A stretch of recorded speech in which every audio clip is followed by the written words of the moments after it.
அதாவது இந்த cut off இப்போ வந்து எல்லாரும் வீட்டில் வந்து என்ன இந்த கட் ஆஃப்க்கு என்ன கிடைக்கும், எந்த கல்லூரி கிடைக்கும், போன வருஷம் கட் ஆஃப் மார்க் வச்சு எல்லாம் இப்போ மேக்ஸ் ஒர்க் பண்ண ஆரம்பிச்சிட்டாங்க. அதுவும் குறிப்பாக பேரண்ட்ஸ் தான் அதிகமாக ஒர்க் பண்ணிட்டு இருக்காங்க. எனவே பெற்றோர்கள், மாணவர்கள் இவர்களெல்லாம் இந்த ஒரு மாதிரி ஒரு சூழலில் இருக்காங்க. கிடைக்குமா, கிடைக்காத, இந்த கல்லூரி கிடைக்குமா, அந்த கல்லூரி கிடைக்குமான்னு.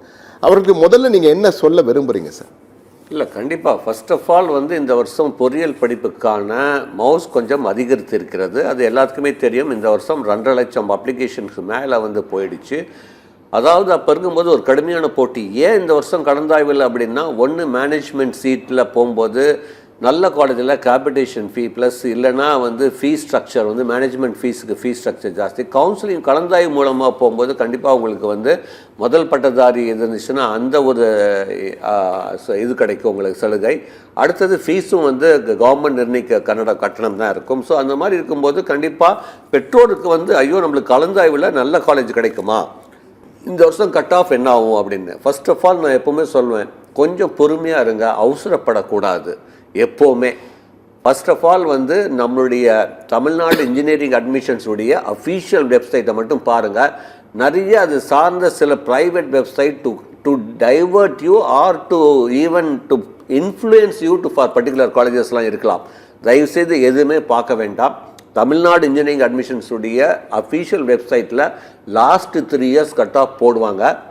அப்போது நீங்கள் என்ன பண்ணணுன்னா, இந்த வருஷம் கட் ஆஃப் கொஞ்சம் ஜாஸ்தியாகிறதுக்கு வாய்ப்புகள் ஜாஸ்தி. ஏன்னா மாணவருடைய பெர்ஃபார்மன்ஸ் வந்து நன்றாகவே இருக்கிறது. அப்படி பார்க்கும்போது ஃபர்ஸ்ட் ஆஃப் ஆல் நீங்கள் என்ன பண்ணணும் அப்படின்னா, லாஸ்ட் இயர் இப்போ உதாரணத்துக்கு நீங்கள் 170 மார்க் வாங்கியிருக்கீங்கன்னா, போன வருஷம் ஒரு 165 டு 170க்குள்ளார இல்லை 172 வரைக்கும் என்னென்ன கல்லூரிகள் கிடைச்சிருக்குன்னு பார்க்கலாம்.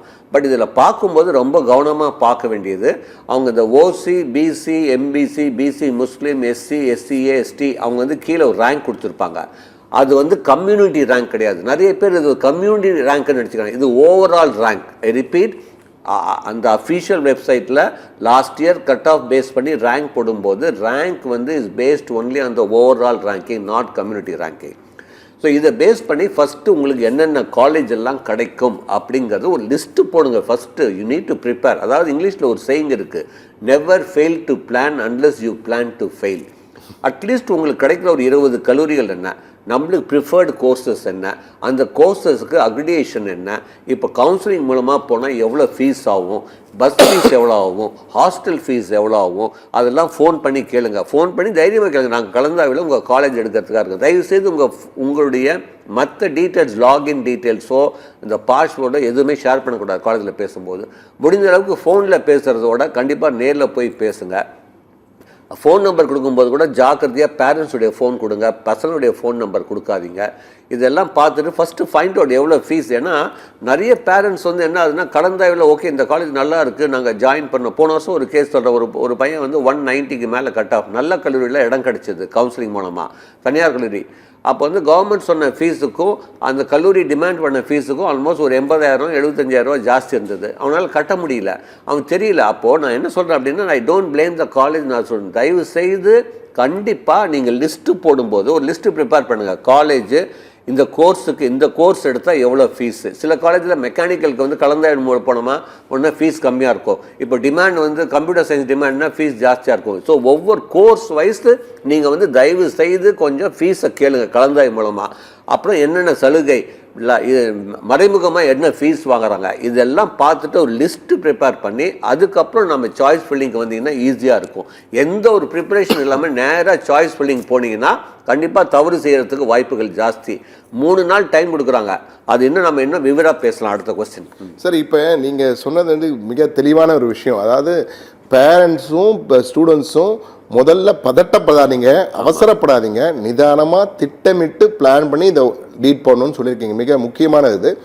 அதே வந்து இந்த சாய்ஸ் ஆஃப் காலேஜஸ், அது எந்த கல்லூரியை தேர்ந்தெடுப்புன்ற குழப்பம் நிறைய பேருக்கு உண்டு. அதாவது இந்த கல்லூரியா, அதாவது இது வீட்டு பக்கத்தில் இருக்க கல்லூரி, இது வந்து பிரசித்தி பெற்ற ஒரு கல்லூரி, இது வந்து தனியார் கல்லூரியில் மிக பிரம்மாண்டமான கல்லூரி, எந்த கல்லூரியை தேர்ந்தெடுக்கணும் ஒரு குழப்பம் இருக்கும். ஸோ எந்த கல்லூரிக்கு அவர்கள் முக்கியத்துவம், ஏன்னா நேயர்கள் காத்திருக்கட்டும், இருந்தாலும் என்னுடைய கேள்விகள் பல நேயர்களுக்கான கேள்விகள் இது. அதாவது ஒரு கல்லூரியை தேர்ந்தெடுத்துக்கு முன்னாடி இப்போ நான் சொன்னேன் இல்லைங்களா, ஒரு 10 கல்லூரி சூஸ் பண்ணி வச்சுருக்கீங்கன்னா அந்த கல்லூரியுடைய சோஷியல் மீடியாவை ஓப்பன் பண்ணி பாருங்கள். லிங்க்டின், இன்ஸ்டாகிராம் என்ன மாதிரி ஈவெண்ட்ஸ் நடத்துகிறாங்க, முக்கியத்துவம் வந்து ஆட்டம் பாட்டம் கொண்டாடுறது கொடுக்குறாங்களா, இல்லை குவாலிட்டி ஆஃப் எஜுகேஷனா, இல்லை அதை வந்து டெக்னாலஜிக்கு என்ன மாதிரி பண்ணுறாங்க ஈவெண்ட்ஸு, இதெல்லாம் கவனிங்க. அடுத்து பார்த்த பிறகு அந்த கல்லூரி வந்து NIRF ரேங்கிங் இருக்கா, NAC அக்ரிடேஷன் இருக்கா, நேஷ்னல் போர்ட் ஆஃப் NBA அப்படின்னு சொல்லி நேஷ்னல் போர்ட் ஆஃப் அக்ரிடேஷனுடைய இது இருக்கா, அக்ரிடேஷன் இருக்கா, அடுத்தது வந்து அட்டானமஸ் இன்ஸ்டிடியூஷனா, அவங்களுடைய centre of excellence, advance learning centres இருக்கா, இண்டஸ்ட்ரி இன்ஸ்டிடியூஷன் இன்ட்ராக்ஷன்ஸ் எப்படி இருக்குது, அங்கே இருக்கிற final year third year final year ஸ்டூடெண்ட்ஸை வந்து நீங்கள் வந்து பாருங்கள் எப்படி வந்து ஃப்ளெக்சிபிலிட்டி ஆஃப் லேர்னிங். ஏன்னா இனிமேல் ரொம்ப கவனிக்க வேண்டிய விஷயம் ஃப்ளெக்சிபிலிட்டி ஆஃப் லேர்னிங் தேவைப்படுது. அதாவது சில காலேஜில் வந்து இந்த மேஜர் கோர்ஸ் மைனர் கோர்ஸ், ஏன்னா இனிமேல் வந்து ஒரு பர்டிகுலர் பிரான்ச் வச்சுட்டு பெரிய வாய்ப்பு எதிர்பார்க்க முடியாது 4 வருஷம் கழிச்சு. ஒவ்வொன்றும் இன்டகிரேட் ஆகுது. மல்டி டிசிப்ளினரி ஸ்கில் வந்து கண்டிப்பாக தேவைப்படுது. அப்போது உங்களுக்கு வந்து இந்த மல்டி ஸ்கில் லேர்னிங், அதாவது ஒரு மெக்கானிக்கல் படிக்கிற பையன் இப்போ வந்து அவன் ஆட்டோமொபைல் படிக்கணும்னு நினைப்பார். இப்போ இன்றைக்கி வந்து உலகத்தில் இந்தியாவில் மட்டும் இல்லை, உலகத்தில் வந்து எலக்ட்ரிக் வெஹிக்கிள், ஹைப்ரிட் வெஹிக்கிள். இப்போ எலக்ட்ரிக் வெஹிக்கிளுக்கு முக்கியமாக மேட் லேப்னு ஒன்று இருக்கும். பட் மேட் லேப் வந்து மெக்கானிக்கல் சிலபஸில் கிடையாது. பட் அவன் வந்து மெக்கானிக்கல் எதுக்கு எடுத்திருப்பான், நான் ஆட்டோமொபைல் இண்டஸ்ட்ரிக்கு வரணும் அப்படின்னு நினைப்பான். பட் வந்து அவனுக்கு தேவை வந்து இப்போ எலக்ட்ரிக் வெஹிக்கிள் மேனுஃபேக்சர் பீப்புளுக்கு தேவை who is got very good lab, I mean very good knowledge in math lab. அப்போது மெக்கானிக்கல் படிக்கிற சிலபஸில் மேட் லேப் கிடையாது. பட் சில கல்லூரிகள் கொடுக்குறாங்க, நீ மெக்கானிக்கல் படி, நீ எலக்ட்ரிக் வெஹிக்கிளுக்கு வேணுமா, நீ மேட் லேப் உனக்கு சொல்லித்தரத்துக்கு அடிஷ்னல் வந்து இந்த மைனர் கோர்ஸ் அப்படின்னு சொல்லுவாங்க, இல்லை ஃப்ளெக்ஸி லேர்னிங் அப்படின்னு சொல்லுவாங்க.